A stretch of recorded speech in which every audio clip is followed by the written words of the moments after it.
as someone who speaks a lot to the public about science and ethics, I'm not sure I've ever spoken to a public audience where I have not gotten the playing God question.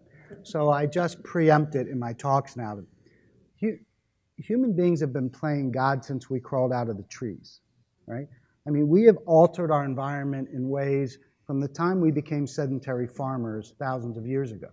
Today, from the moment you got out of bed till the moment you leave here and go to sleep tonight, you will not see a single thing that human beings did not create, not one. All of the trees you see are planted by landscapers. You're in buildings most of the time. If you look up at the sky, maybe the sun and the stars, that's it.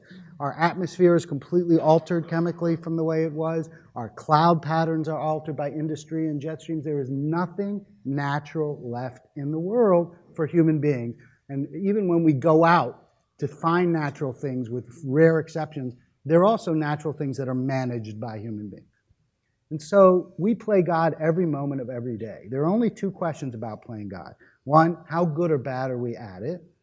And two, when we express the power that we express by playing God, how careful are we? And so it's not playing God or not playing God. It's playing God well or playing God poorly.